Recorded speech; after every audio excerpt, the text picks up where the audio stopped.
Welcome to the ক্রীড়ার দুনিয়া। তো বন্ধুরা, আজকে আমরা আলোচনা করতে যাচ্ছি বাংলাদেশ বনাম অস্ট্রেলিয়া ম্যাচে আমাদের বাংলাদেশ টিমকে যে চারজন প্লেয়ার থেকে বেঁচে থাকতে হবে, এবং সেই চারজন প্লেয়ার হচ্ছেন বন্ধুরা অস্ট্রেলিয়ার চারজন প্লেয়ার। তো বন্ধুরা, চলেন আলোচনায় চলে যাওয়া যাক। বন্ধুরা, আমরা যদি অস্ট্রেলিয়ার টিমে দেখি তাহলে সবচেয়ে ডেঞ্জারাস একজন ব্যাটসম্যান যিনি, উনি হচ্ছেন ট্রেভিস হেড। এবং ট্রেভিস হেডকে বাংলাদেশকে আটকে রাখাটা ঠিক কতটা গুরুত্বপূর্ণ বন্ধুরা, তা যদি আমরা ওনার স্ট্রাইক রেটের দিকে তাকাই বন্ধুরা, তাহলে কিন্তু আমরা বুঝতে পারি ওনার স্ট্রাইক রেট কিন্তু মারাত্মক। উনি মারাত্মক স্ট্রাইক রেটে খেলে থাকেন, এবং সেই স্ট্রাইক রেটের কারণে যদি উনি একটা বার সেট হয়ে যান তাহলে কিন্তু বন্ধুরা খুবই ডেঞ্জারাস হয়ে যায় যে কোনো প্লেয়ারের জন্য খেলার। উনি 148 স্ট্রাইক রেটে খেলে থাকেন।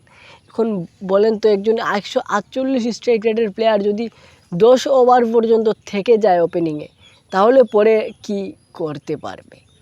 তো যাই হোক, এই ট্রেভিস হেডের উপর আমাদেরকে নজর রাখতে হবে বন্ধুরা। আমাদেরকে নজর রাখতে হবে গ্লেন ম্যাক্সওয়েলের উপরে। হ্যাঁ, যদিও গ্লেন ম্যাক্সওয়েল বর্তমানে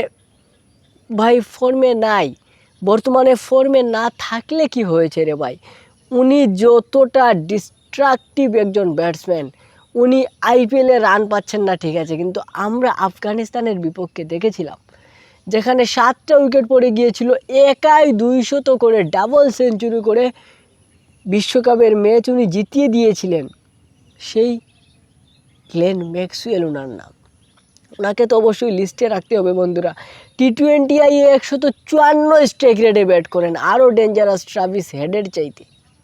তো এই লুকটার উপর অবশ্যই নজর রাখতে হবে বাংলাদেশকে। এই লুকটা থেকে বেঁচে থাকতে হবে বাংলাদেশকে, তবেই ভালো কিছু করা সম্ভব আমাদের বন্ধুরা। এরপর যার কথা আমরা বলবো উনি হচ্ছেন মিস্টার অ্যাডাম জাম্পা।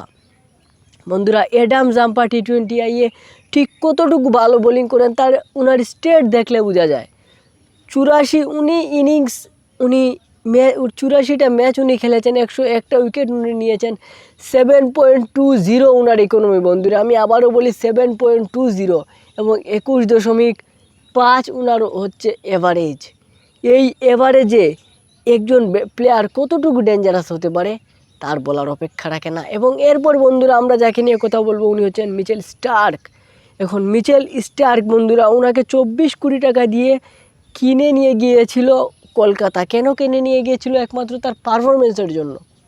এবং লাস্টে প্রথম কয়েক ম্যাচ উনি দেখাতে পারেন নাই, কিন্তু লাস্টে উনি ঠিকই দেখিয়ে দিয়েছিলেন। তাই মিচেল স্টার্কের উপরও নজর রাখতে হবে বাংলাদেশ টিমকে। আর এই চারজন হচ্ছে যাদের উপর নজর রাখতে হবে বাংলাদেশ টিমকে, যাদের থেকে বেঁচে থাকতে হবে বাংলাদেশ টিমকে। আপনারা কি মনে করেন অবশ্যই কমেন্টে জানিয়ে দেবেন। দেখা হচ্ছে নেক্সট ভিডিওতে। আজকের মতো বিদায়, আসসালামু আলাইকুম।